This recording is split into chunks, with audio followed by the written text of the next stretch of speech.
Nintendo is allegedly making a major change with their business model, and honestly, I think this is a good decision. The new Smash Bros. Character has been revealed from ARMS, but really the cooler stuff to me are the new Mii costumes. Crash Bandicoot 4 has gotten a trailer, and I think it absolutely looks great, and finally, some big new Nintendo Switch games have been leaked, and well, I want to talk about them. What's going on, guys? I'm RGT85. If this is your first time on the channel, what are you doing? Be sure to hit that subscribe button. But without any further ado, let's talk about what's going on in the world of video games. So over the past few years, you have seen Nintendo try to expand into other assets with the video game world, and of course one of those things was with mobile games, and these mobile games had varying levels of success. There were some fun ones. Obviously, I tried out some of these games, as most of these were free-to-play games that you would have to pay for some of the later stuff with. There was Mario Kart Tour, Super Mario Run, Animal Crossing Pocket Camp, Fire Emblem Heroes. All of these games were okay. They had varying levels of success, with the Fire Emblem game being very successful for Nintendo, but it definitely seemed like Nintendo was sort of milking their IPs when it came to these mobile experiences. They were simplified things, not to say that they were bad or anything like that, but they weren't really a traditional Nintendo experience that you've come to know with the company. And it seems like Nintendo may be shifting away from this mobile business model going in the near future.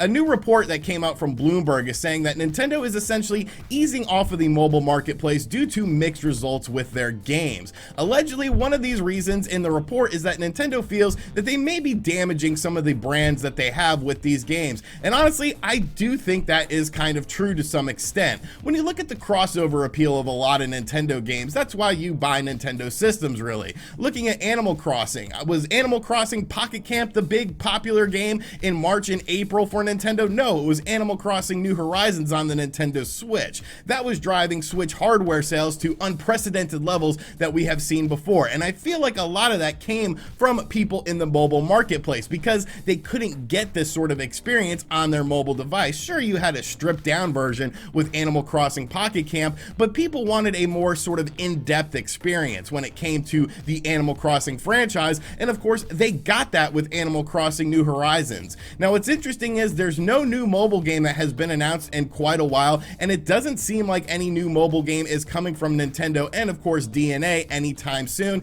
and you know what? I'm cool with that. I think Nintendo really needs to focus more so on the Nintendo Switch, as that is their main platform that is of course driving very good sales with both hardware and software sales. You don't have another platform like the 3DS anymore to really worry about, so you should be focusing all of your efforts on the Nintendo Switch. Now yes, of course there were different teams that were designing the mobile games for Nintendo. It was really just using their IPs, but still, I think this is a smart decision. Nintendo released a lot of mobile games in a very short span of time, and obviously it didn't really work out as well as they thought it would be. The mobile market is still a very huge market. I think it will continue to grow as well, but I definitely think Nintendo learned that the mobile market and the console market are really two different opposite ends of the spectrum, especially when it comes to things like new games and new IPs. So Nintendo doesn't seem to be doing a new mobile game anytime soon, and you know what? I think that's a smart decision.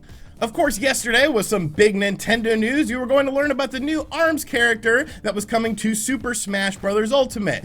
Now, I'm a very casual Super Smash Bros. Player. I just like to play with different characters and mess around in the game. I'm definitely not competitive or anything like that, but I do like seeing the new characters, especially when they are characters from classic franchises. Things like Banjo-Kazooie are obviously very awesome, but then with ARMS, it's like, well, I just didn't really care all that much. ARMS is a game that I didn't really get into. I didn't really care about this game, so taking a character from ARMS and putting them in Smash Brothers really didn't do anything for me. I was more interested in the Mii costumes. Now, of course, we did get introduced to the ARMS character that is coming to Smash, and it is MinMin, and fans of ARMS and fans of Smash Brothers seem to be happy with this decision, so I guess that is good if you are a fan of ARMS to see MinMin in the game. Obviously, Sakurai showed off the character as well. It's going to be a very unique character because of the fact that they have those retractable arms, and I think it could add a good layer of a depth to the gameplay as well, because it's going to be a very unique character. But like I said, I was more interested in the new Mii costumes coming to the game, because we've gotten a lot of awesome Mii costumes so far. Things like Cuphead, I think, are just absolutely fantastic. And now we're getting even more new Mii costumes, and I think there's some really good ones in here too. So there's going to be some new ARMS representation with this costume pack as well. So, you know, that's pretty cool if you're a fan of ARMS. Tekken is getting a little bit of love with Heihachi coming to the game in the form of a Mii costume. And I think that's really cool because now you could do sort of like a Street Fighter slash Virtua Fighter slash Tekken crossover with different Mii characters or characters that are in the game. So that's really cool to me, seeing all these different fighting franchises coming together. Maybe we can get some Mortal Kombat in this. Like, maybe you're not going to get Scorpion in the game, but I think you could get a Scorpion Mii costume and have a lot of fun with that. Callie and Marie from Splatoon are joining the fray as well, which I think is a very interesting addition. These Mii costumes actually look really good for them as well. It almost looks like they're just normal characters in the game, so that's very cool if you're a fan of the Splatoon series. And even Vault Boy from the Fallout series is in the game, and once again, I think the Vault Boy costume looks really good, but I'm just sitting here wondering, why is Vault Boy in this game? Like, the only Fallout game that we've gotten on the Nintendo Switch is that Fallout Shelter game, which, you know, was a free-to-play game. Like, where's my traditional Fallout game? Where's my Fallout 3 remastered? That is what I want on the Nintendo Switch. I absolutely love Fallout 3, so I would love to see that game come to the system. But definitely some very, very cool Mii costumes that are going into Super Smash Bros. Ultimate, and I think people need to talk about the Mii costumes some more because I think they're really cool additions to the game that allow for franchises that maybe wouldn't get full-on representation in Smash Bros. To get into Smash Bros., thus making the roster even more robust. So let me know in the comment section down below if you're a fan of ARMS and you're excited for MinMin, and of course what you think about these new Mii costumes. Over the weekend, Crash Bandicoot 4 It's About Time was actually leaked onto the internet with a rating from a Taiwanese rating board, along with a box art for the game. And then, of course, we got an announcement that there was going to be a trailer for this game happening during Jeff Keighley's Summer Game Fest. And yesterday we got that trailer, and you know what? This game looks pretty damn good, I feel. Now, I think Activision is kind of weird with their game trailer, so I'm going to have little clips of this and then just show some screenshots mixed in as well. But really, when it comes to Crash Bandicoot, I didn't get into the games really until the Insane Trilogy released because I didn't play them on the PS1 growing up. But I definitely like the series and the style of the series, and I really think Crash Bandicoot 4 It's About Time looks absolutely fantastic. Crash, of course, has some new abilities that he can use in the game. You can play as different characters as well. And obviously, with the It's About Time tagline, you're going to be traveling into different periods of time for the different levels in the games.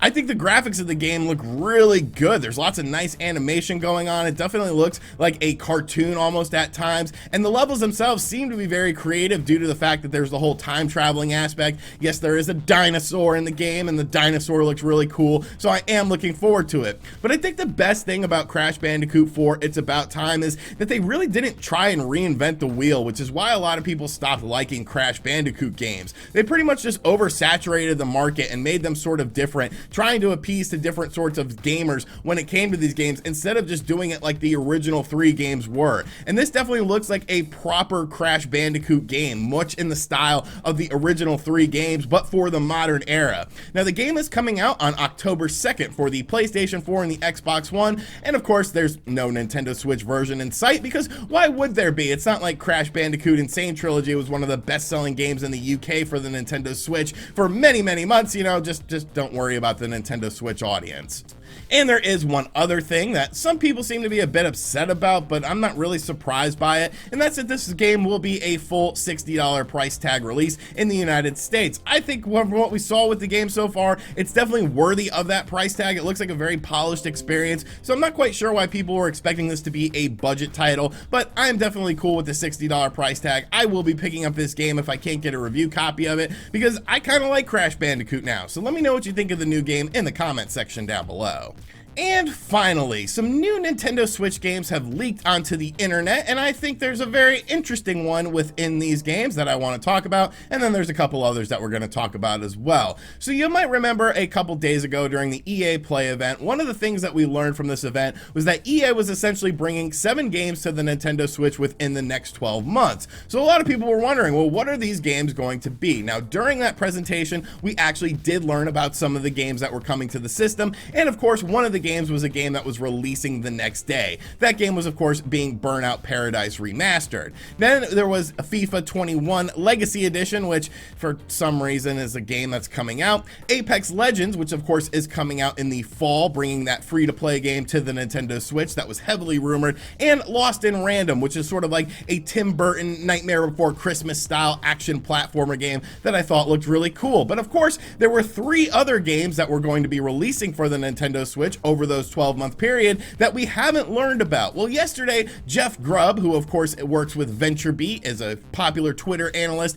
and basically knows a lot of stuff. We've talked about Jeff before on the channel. He was actually on the Spawncast and he was amazed by my 30-inch sub that I sometimes buy from the local grocery store. But Jeff Grubb actually revealed yesterday what those 3 games are going to be, and I think there's some interesting stuff in here. So the first game is a new EA original game from Velon Studios, which is the former people who worked at Vicarious Vision. So I think that could be sort of interesting. Obviously, the EA original games seem to end up coming to the Nintendo Switch. You've seen the smaller projects like Unravel 2 come to the system. Of course, Lost in Random is an EA original as well. So I'm not really willing to like write off the game necessarily just because it's going to be a smaller game, because I do like those style of games. The next game is Plants vs. Zombies: Battle for Neighborville. And this is a game that honestly I'm surprised hasn't hit the Nintendo Switch yet. It seems like a really good fit for the system. It has more of that, you know, arcadey sort of cartoony looking visual style of the game, and I think a lot of people on the Nintendo Switch would enjoy this sort of game.